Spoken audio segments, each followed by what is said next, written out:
Thank you, Mr. Chairman.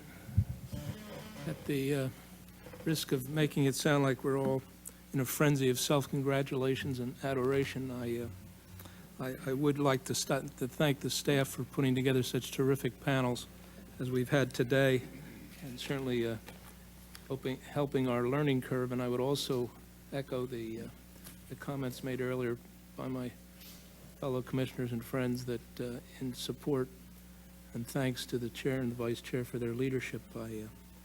Though Tim, I'm in the half-full club of that group. And seriously, the requests that we've made and the staff has made are for the most sensitive documents and information that the executive branch has, and they're of unprecedented scope.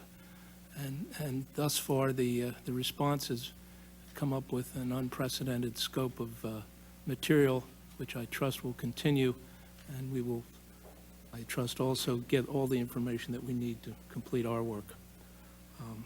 I would also like to thank this panel for a very, very enlightening report. Obviously, there's some differences. We're going to have to parse through them. I'm not sure we're capable of, but we'll sure try.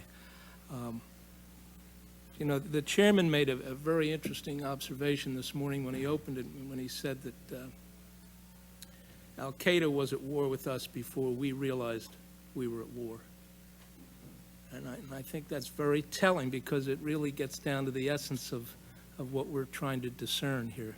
And that's why did we not grasp? What didn't we grasp? What didn't we understand? And what can we learn so that we can impose a little discipline upon ourselves and try to prevent that from happening again? And I assure you that this panel has helped us and will, in our deliberations, be of great help to us. And we're very appreciative.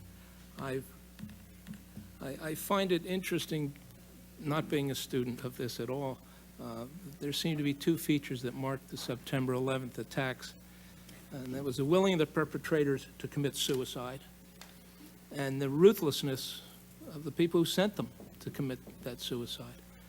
And then to justify it, and attempt to justify it in terms of Islam. I don't see how that reconciles itself with Islamic doctrine or law on the one hand, and to say that it was in the name of Allah or whomever is actually blasphemy in and of itself. And yet, I was reading the other day a review of a book called Through Our Enemy's Eyes. And the author, who's apparently anonymous at this point, says, among other things, that Osama bin Laden is more than a terrorist and hence more dangerous than generally thought. He is revered in the Islamic world much as Thomas Jefferson or Theodore Roosevelt would be in the United States. And I find that is fascinating, and I would welcome the comments of the panelists, quite frankly, because what we're trying to do here at this panel is to look for the factors in the Muslim world that are exploited at this point by terrorist organizations to justify their causes, to justify their actions, and why this exploitation exists and how it could be thwarted, and how we should organize ourselves to at least try that goal. So I would appreciate, to the best you can, describing thus what you believe, each of you, is the current public attitude in the Arab world generally, and more generally in the Muslim world, towards bin Laden, and if there's a trend, is there growing support or not growing support? Ms. Bronson, could I ask you first? Sure. It's obviously a big question, and there's a lot that contributes to what we see. Part is the kind of education throughout the world that students are receiving. In sort of anecdotal evidence, somebody I was speaking to from Eastern Saudi Arabia said when he was growing up, he's about in 50s, 60s, he received about an hour and a half of religious education a week in school. His children are receiving 3 to 4 hours a day. Take that and think about the kind of the kind of funding that's going into mosques and schools across the region, the kind of things that we're hearing about that are being taught. We have a real problem. It's sort of generations coming up who've been schooled on nothing but a very awful strand of what the religion means. Add that to the fact that the Middle East, the Arab Development Report was referenced, is the furthest behind in political freedoms and liberties. Economically, it's stagnant. Populations are bulging. Most of the population in the region is below 50%. Most of the population is below the age of 15. And they're not receiving the kinds of skills that will get them jobs. So they're unemployed and they're hanging around. And there's nothing to do. And smart kids who come back from American universities Europe come back and can't do anything with what they've learned. It's a stagnant political culture. But why I sort of focus on the sort of education part of it is my frustration that we are not offering alternatives to what is going on in the region. In the late 1990s in the Gulf, we had a very heavy military presence compared to historically where we've been. We offered very little social and economic policies to bolster or support our military presence. We cut back on all the kinds of programs that we used to have to woo Europeans to the United States. If you think of it now, it's somewhat crazy that we felt that we had to woo Europeans, but surely if we felt we had to have good exchange programs with the Europeans, triple that for what is required for the rest of the world where the cultures are so different. When I was doing my research looking at the sort of social and economic lack of policy, I had people asking me, where is U.S. policy taking us? And in some way that can be a very frustrating question, because the first response is, take yourself somewhere, don't wait for the U.S. to do it yourself. But we are very involved militarily abroad. We are notably uninvolved in other ways. And I think as the Commission thinks about where we go, it is so striking to me that the obvious lesson of September 11th isn't to get heavily involved in supporting secular education in Pakistan. That seems like a somewhat obvious one given what we know. And yet that doesn't seem to be a fundamental focus. So I think we do have to come down strong on policies emanating from the region that we don't agree with. I think that's half the battle. I think the other half is to be creative about how to have programs and ideas out there that allow our potential supporters to support us. Right now, I believe we're offering precious little in the area of the world that we have defined as a significant problem for the United States. Thank you. Mr. Emerson? I think your question is right to the point, and I'm not so sure we're ever going to come up with the right answers. Let me just offer a couple of thoughts. One, Islam, unlike Christianity and Judaism, has yet to undergo a genuine religious reformation. Now, there are reformists in Islam, and there are those that unambiguously condemn terrorist groups, but by and large, the institutionalized control of the Islamic militant hierarchy is pervasive. And absent that reformation, there is an absence of a secularist class or of a reformist class. And consistent with that is the fact that absent that reformation, that means that bin Laden is not just a, quote, terrorist leader, he's a religious leader and a political leader. And there gives infusion to the credibility of a message. You know, I was, in part of my testimony, as part of a larger investigation that my organization is carrying out, we're looking at the exact textbooks that are being disseminated, in this case by the Kingdom of Saudi Arabia in the United States. And this was done by the embassy here in Washington. And I'm just going to give you a couple examples. One is a textbook for 8th grade talking about triumphing over the unjust enemies or recalling Islamic history when Islam was on top of the world, and basically saying the Mujahideen were on top of the world, or holy warriors, and now we're not. And the second example is an 11th grade textbook talking about that the believer must show the infidels the rudeness and violence and wage jihad in the way of Allah. Now, this doesn't reflect Islam intrinsically. It reflects the interpretation of Islam by the militants, who unfortunately have disproportionate control. The question is, what will dislodge them? What will discredit them? What will embolden the true reformists? One thing I can tell you is the more the U.S. is struck by an incredible amount of contradictions. In Egypt, we have been pumped in a lot of money, increasing the amounts of money, close to $2.5 billion a year. A USAID program is very elaborate in Egypt, and yet the amount of anti-American radicalism, let alone anti-Semitism, has increased. And if you look at Saudi Arabia, you find that tremendous support by middle and upper class youth who are not impoverished, who are not missing jobs, who are not missing income, but subscribe to the same radicalism that the suicide bombers subscribe to in the West Bank and Gaza. So it's a trans-class, trans-economic phenomenon. I believe, ultimately, we need to encourage, through either overt, but as well as covert programs, the whole reformation of Islam, the true emboldenment and power of genuine Islamic moderates, not the false moderates who say they condemn terrorism, but then they're asked about bin Laden, they say, well, he's not a terrorist. The genuine ones.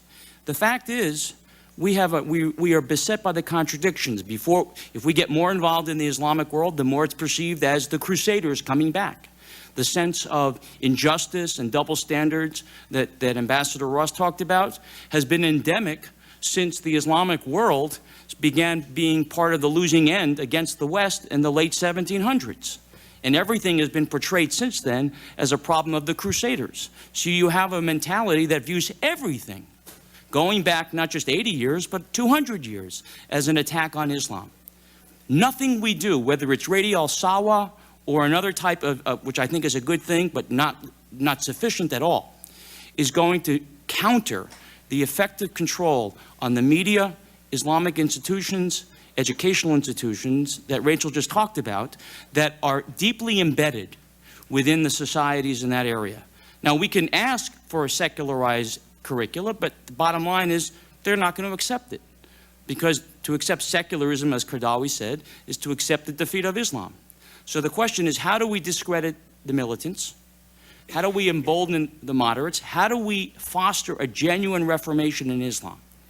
And one of the things that I suggest, and it's only one thing, and it may not work out, is that the U.S. government begin to create academic chairs around the world and centers, either through U.S. money or through institutes, quasi-official institutes like we have the U.S. Institute for Peace or the other democratic institutes, that will create genuine centers of learning and empowerment for reformists in Islam.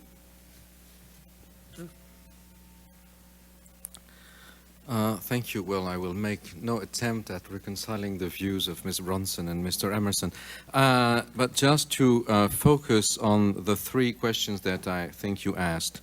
The first one was that how come Al-Qaeda was at war with us, and I may include even our part of the world in this us, before we knew. Two, how come this suicide thing became so prominent? Is this something Islamic or not? And three, about the popularity of Osama bin Laden. And I think we can get rather precise here. How come Al-Qaeda was at war with us before we knew? I'm sure that on this matter, the works of your commission can shed a lot of light. In my view, something took place which we do not know really. And those who talk don't know, and those who know don't talk for the time being, until we read what you're going to do, of course. Between, say, 1989 and 1991, 1992, most of those jihadists were people who had access to this country. They came here, they were treated well, they lectured. There were a number of centers gathering funds for jihad in Afghanistan. A number of students from the Muslim world on American campuses were recruited to go to jihad and so on and so forth. And for some reason, it was believed, or it must have been believed, that those people would, say, create no danger.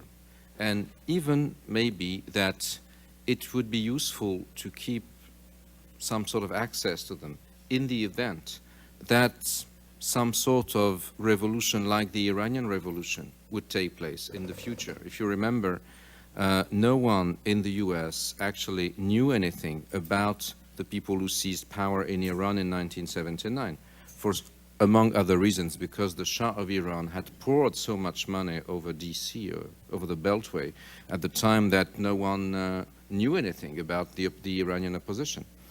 In order not to make the same mistake, and a number of those people were treated here, were visible, and for the French, this is something very, very clear, because much of the Islamist opposition in Algeria was received here because many people thought in the early 90s that Algeria would become an Islamist state. And their representatives were here, they were seen by members of the administration and so on and so forth. So I guess that probably there was some sort of misassessment or misunderstanding of those groups, and the belief that they could be under control. And that when you stop paying them, they would disappear, which is not at all what happened. And I guess that there was a whole, it's not only an issue, I would say, of this or that agency that was incompetent. It was more a general policy orientation. And the fact that it was believed that they could be used, that they would not turn against the ones who had been by their side. But for that, I guess we have to have access to a number of classified documents, and we academics can only use ifs and subjunctives. That's why I'm eager to read what you're going to write. This issue of suicide, truly in the Sunni Muslim world, let's say 85% of the Muslim world, suicide is not at all valued. On the contrary, when suicide is perceived as such, it is something which is seen as taking back what God had given, and it is a sin which leads those who commit it to the fires of hell. Hence the qualification of the 11th of September, for instance. There was a semantic battle between a number of doctors of the law as to whether or not 9/11 was suicide or whether it was martyrdom.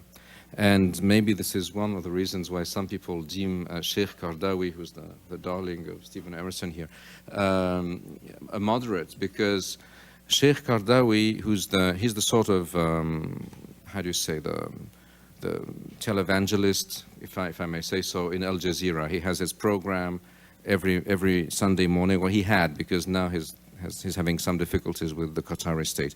But, Al Jazeera is something between 45 to 60 million viewers, so it's not nothing, right? And he would claim that 9/11 was a suicide operation because there was no legitimate jihad against the US, and that those people who did it, provided they were Muslims and not agents of Mossad, like the rumors spread in the Muslim world at the time, they were burning in the fire of hell. Nevertheless, he would contend those who planted bombs or who blow themselves up in pizzerias or wherever in Israel, those were not suicidees. They were martyrs because they fought in the name of God to reclaim the land of Islam that had been stolen by the infidels. So it's an issue. I mean, it's not only a scholarly issue, it's a very political, very sensitive political issue.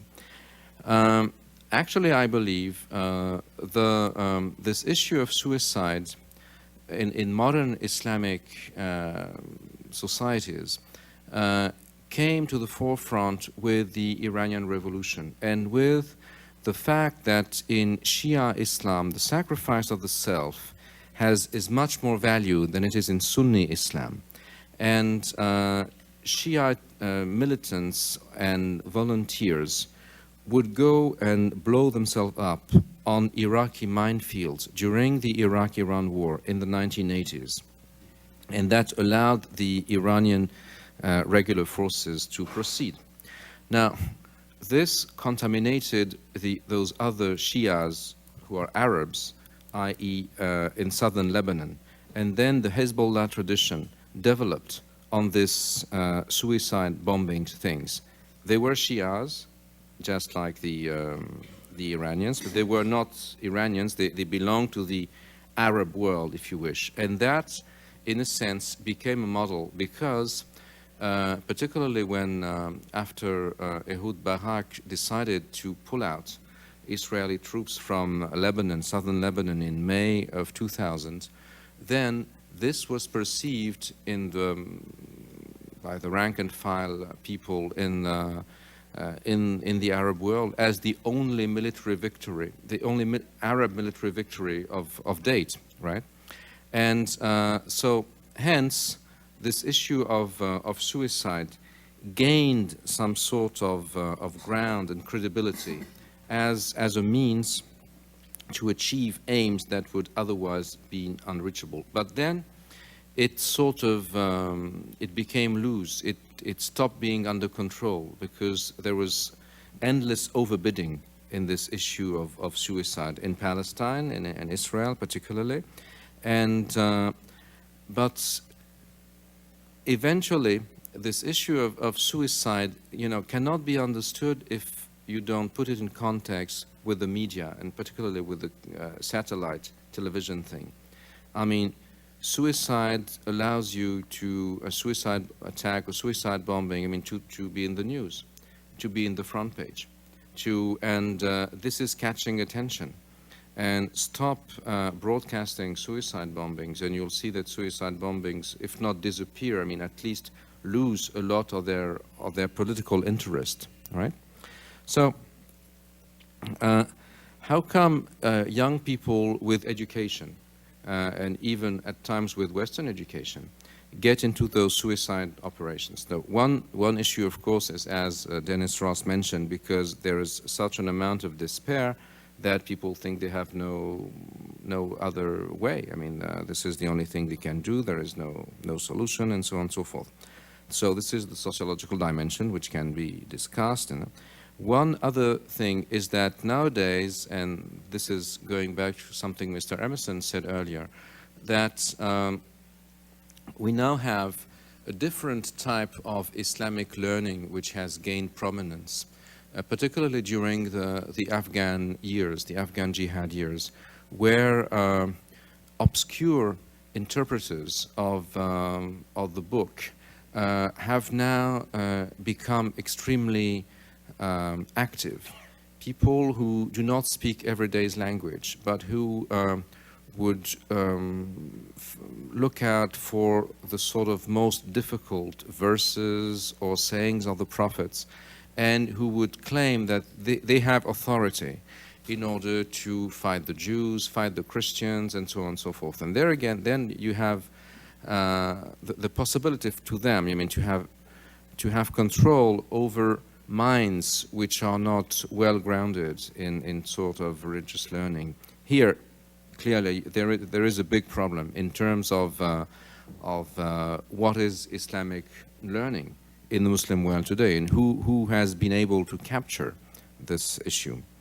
Third, and very briefly, about the popularity of Osama bin Laden. I mean, definitely he was quite popular after 9/11 amongst the youth. And let me tell you an anecdote which I heard in Egyptian dialect in Egypt and another place. It's the story of a woman in a restaurant who wants to go to the toilet, and she goes directly to the men's room.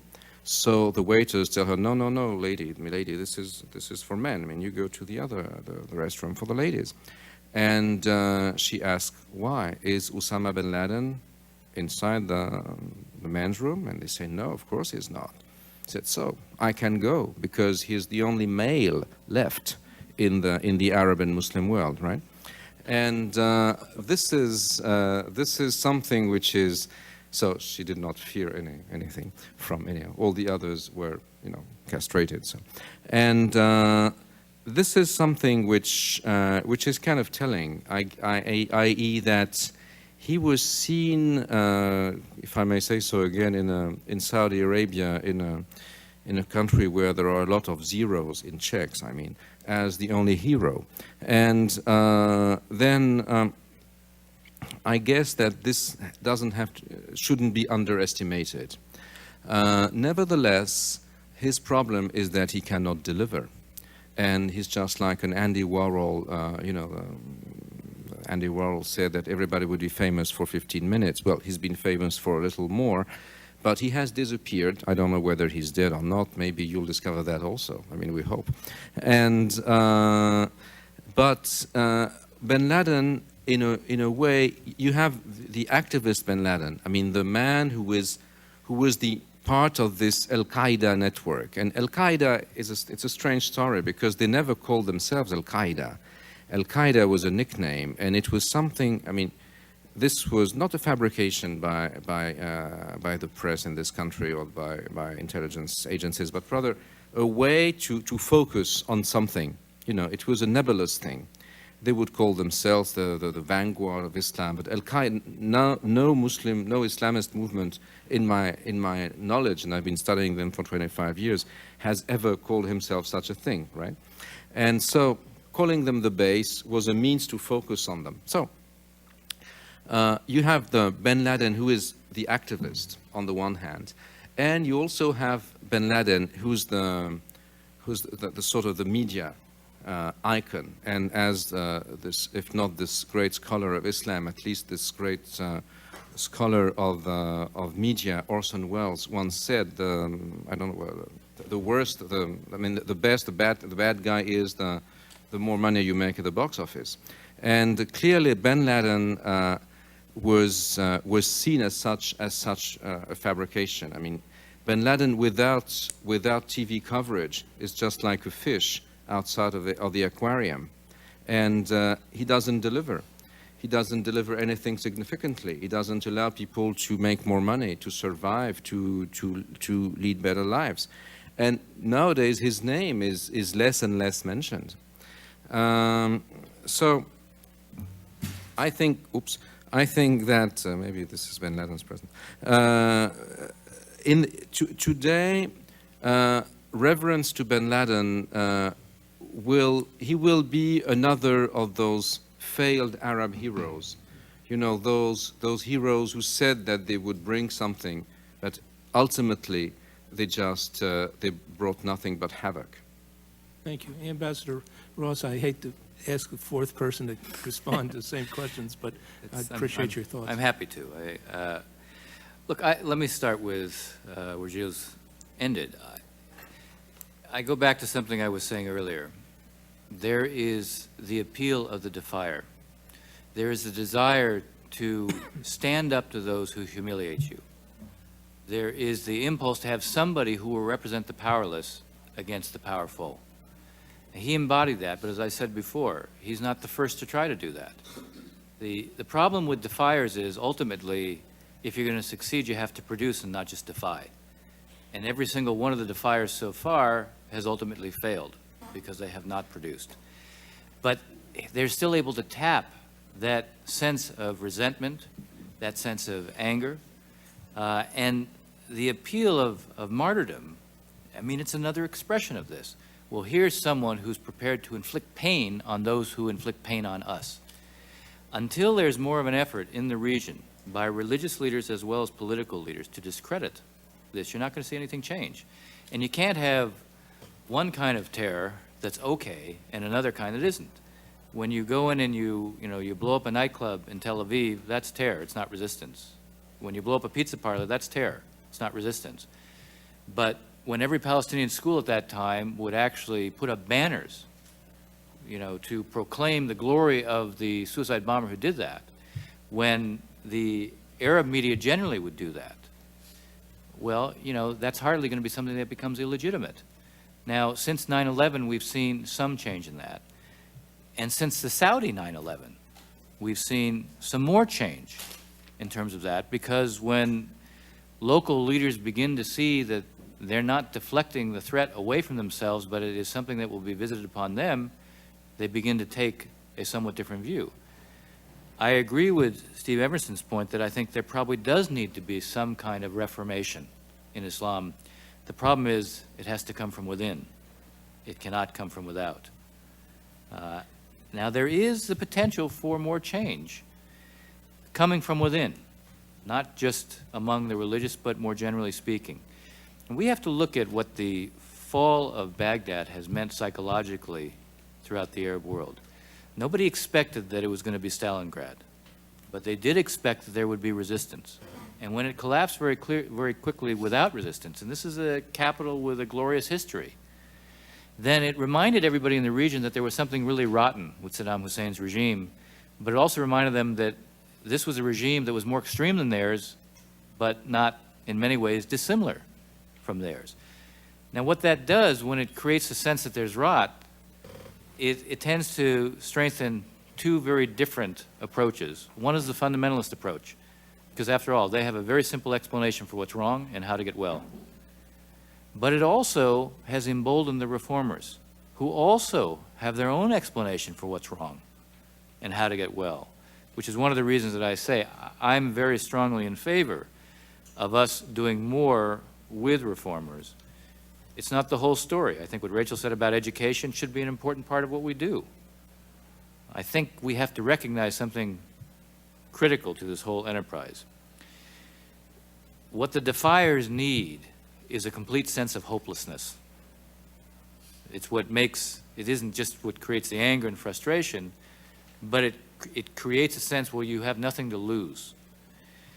We have friends in the area who, for their own reasons, are going to have to begin to figure out how they deal with very young populations that are increasingly alienated, who feel there is no prospect, no possibility, no hope of inclusion.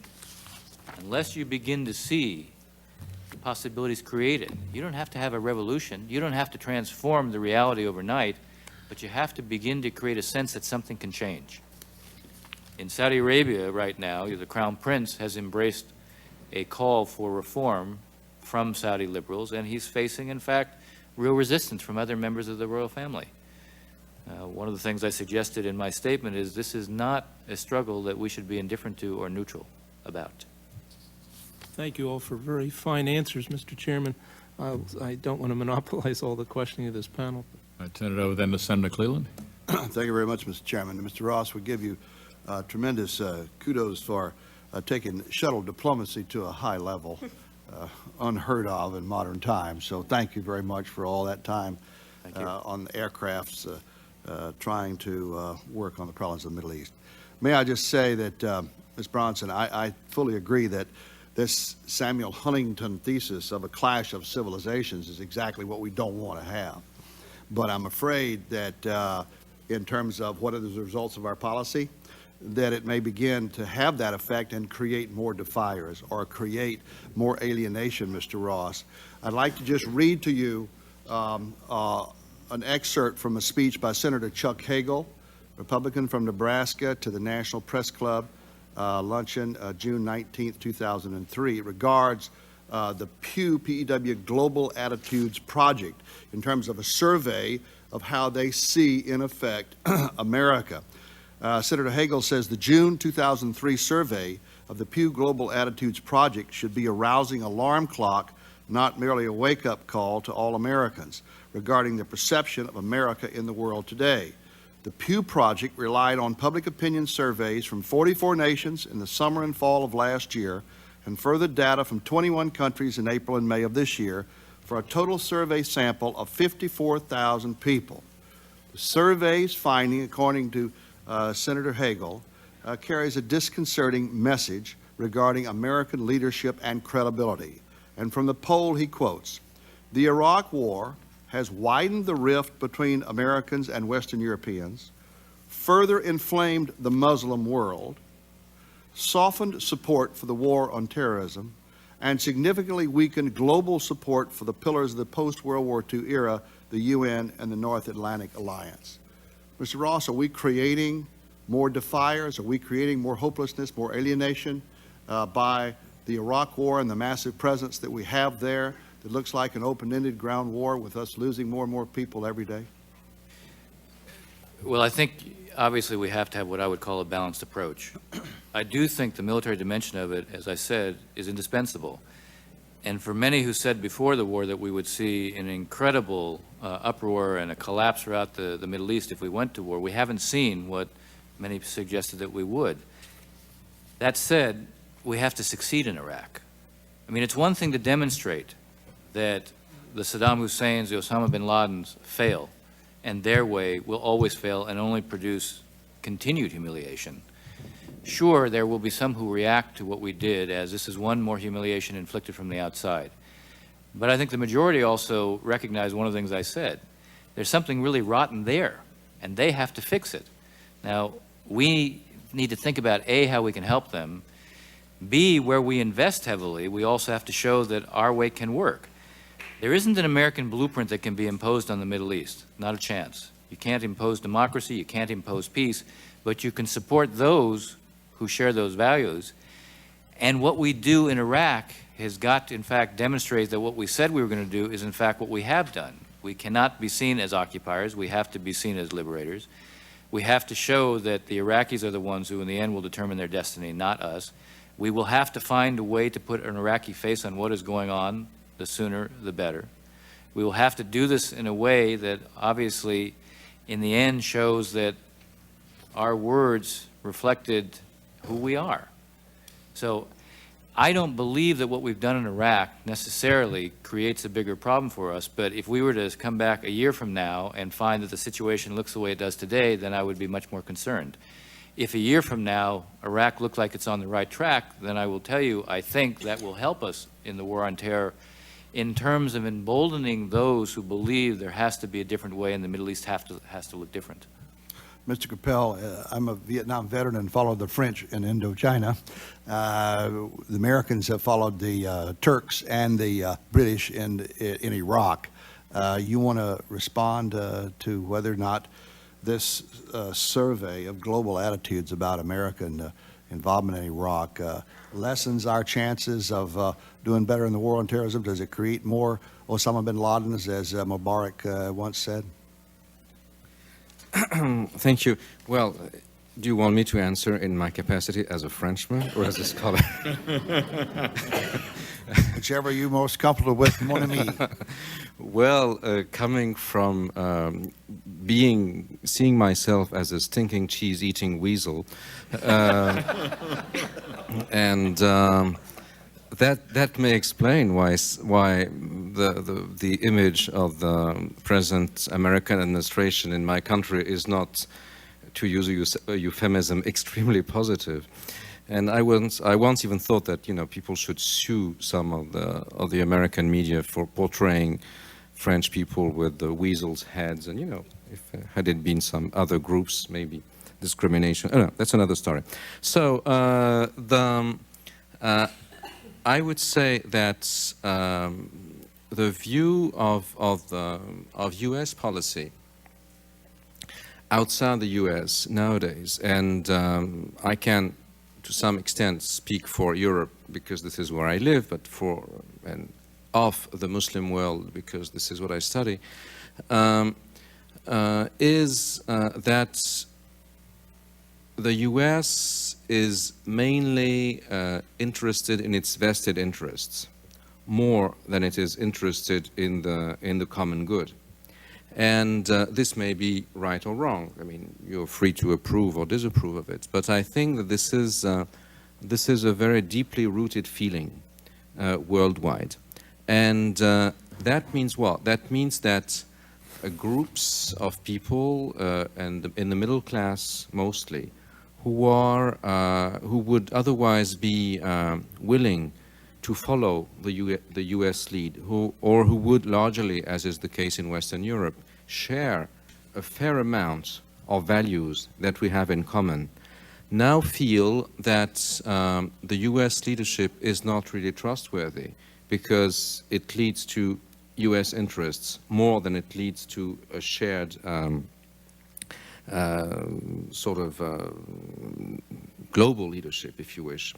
And if such beliefs are held in a number of European countries where we share the same culture, we share a number of things to a large extent, then definitely this is felt much more in the rest of the world. So I would say that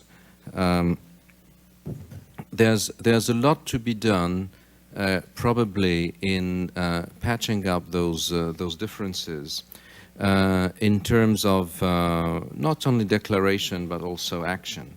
That, for instance, clearly, when we talk about Iraq, Iraq was a military victory, an American military victory, though some very well-placed people in the administration, which I saw today, told me that it was not a victory.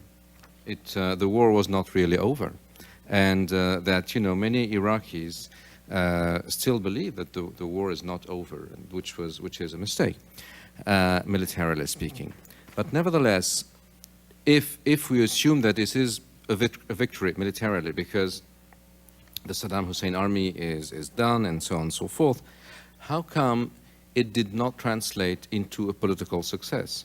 How come the Iraqi middle classes have not emerged just like, say, the Polish middle classes or the Russian or the Czech middle classes after the lid of the Soviet system had been taken away? Now, the lid of the lead lid, if I may say so, of the Saddam Hussein fascist, communist, or what have you, Ba'athist regime has been taken away. But nevertheless, you don't find an organized civil society in the Iraqi cauldron underneath. I wonder to what extent the U.S. is perceived in the region for that purpose as the honest broker. I mean, as the honest midwife, which will give birth to Iraqi, the democratic Iraq, which will in its turn lead the way. And if most people in the region do not say that the reason why the armed operation was called Operation Iraqi Freedom and not Operation Iraqi Liberty, was that the acronym for Operation Iraqi Liberty would have been OIL, and that OIF was more misleading. So, definitely there is a problem, I would say, of communication. There is also a problem of, definitely the US and the British were the ones who were instrumental in bringing Saddam down. But I do not think that they can be the only ones to bring the Iraqi society back on its feet. And without the participation of the international community, there will always be some feeling of suspicion, which will hamper the very efforts that the U.S. are doing in Iraq. And I think this is, some people say that nowadays the Europeans who are not pro-war rejoice. We don't. I think that a disaster in Iraq is a disaster for all of us and for the whole world. So I would rather say that we have to join forces, and we weasels are ready to forgive you for all those insults. Thank you, Mr. Capella. Speaking of OIL, there is a book out by two French journalists who for 3 years looked at the American experience, particularly in Afghanistan and the Middle East, called For Forbidden Truth, U.S. Taliban Secret Oil Diplomacy and the Failed Hunt for bin Laden. Jean-Charles Bissard and Guillaume Dasquier. Yeah. Do you happen to know those gentlemen? Do you have to put any faith in them? Yeah, I know those gentlemen. Brizard is the one who's the counsel for the victims of the 9/11 blast, I think. And Dasquier is a journalist specialized in intelligence. Worth reading from your point of view? Well, this is on the record, right? Thank you very much.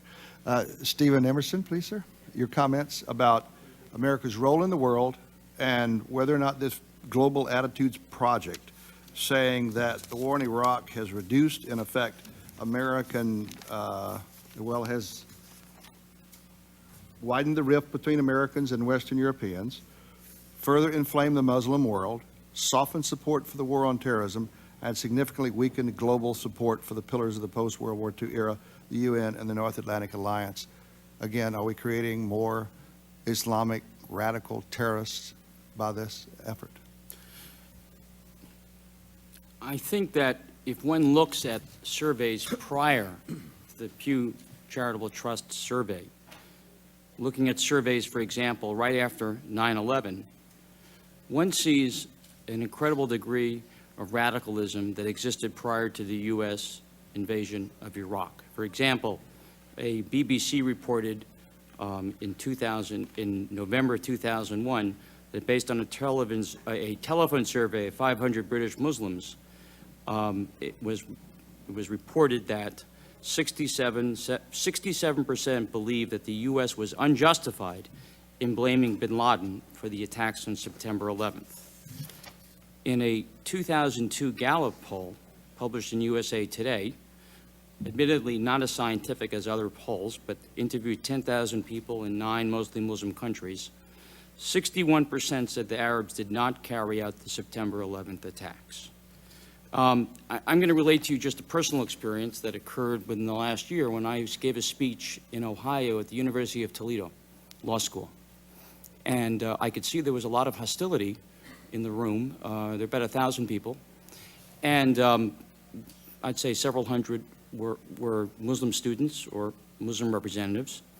And at one point, a young woman wearing a hijab got up, started heckling me, and I engaged her, and she said to me, "We know the Israelis were behind 9/11. And I said, "How do you know that?" She says, "Because we see it on Al Jazeera." So I said, and that's the limitation? He says, well, she challenged me, says, "Well, how do you know that bin Laden?" Now, there was no way I could get beyond and behind her reality. That's a fact.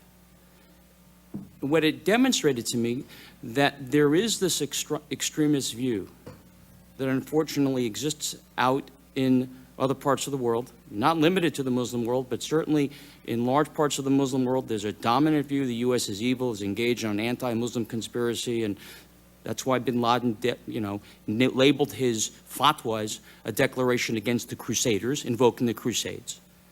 And I think this type of extremism has existed, which reflects sort of a variant of what Huntington said. It's not a clash of Islam and the West. It's a clash between militant Islam and the West, or a clash between militant Islam and Islam.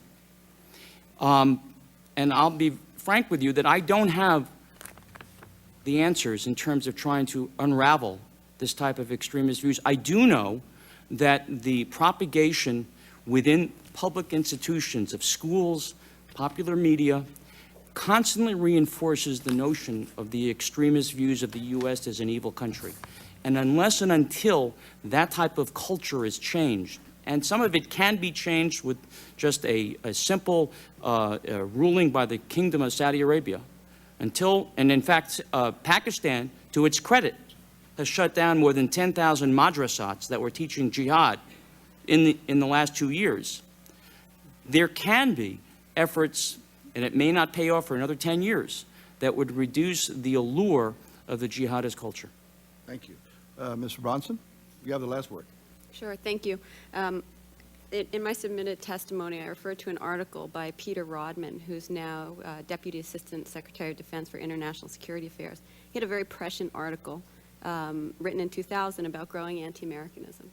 He said, this is a structural problem. We are the sole remaining superpower. We are considered the hyperpower and something to organize around. And so part of this challenge that we have is structural. And our policies can temper that, but we do have a challenge that we didn't during the Cold War, where we could play off an opponent.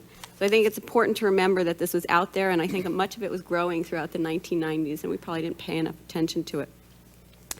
In terms of Iraq, I think Iraq exacerbated it by the way we went to war.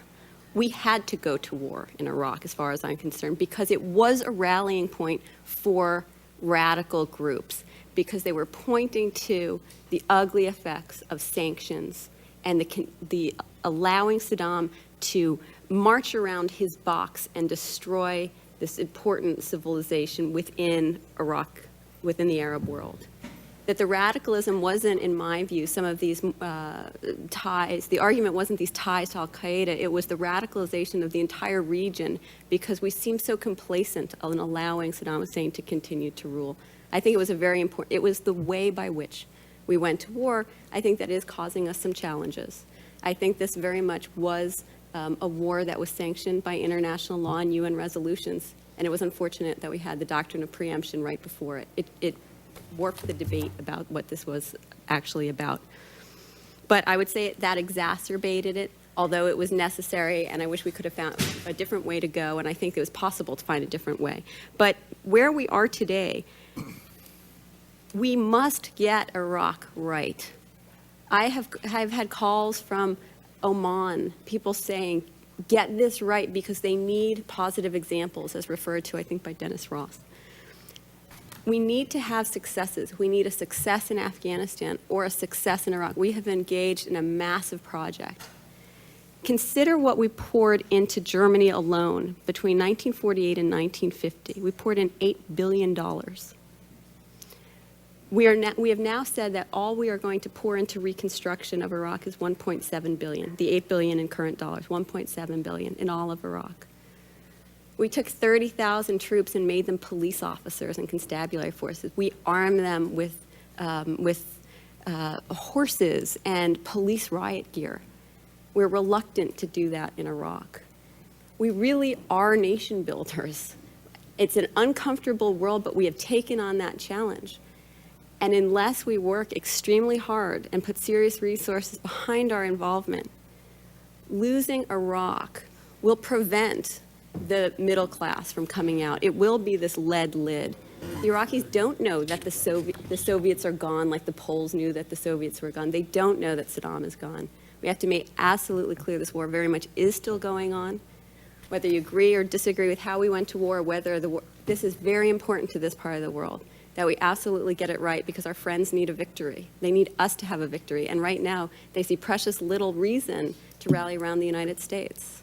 And one of our panelists today, the gentleman who wrote the book, Inside Al-Qaeda, I forget his name, from Singapore, mentioned that that Iraq could become the new Afghanistan, not the rising middle class taking over and putting together a civilized society, but really an attraction for people who rallied around the Mujahideen in Afghanistan, now rallying around American forces in Iraq, and that could become, in effect, a breeding ground for further terrorism.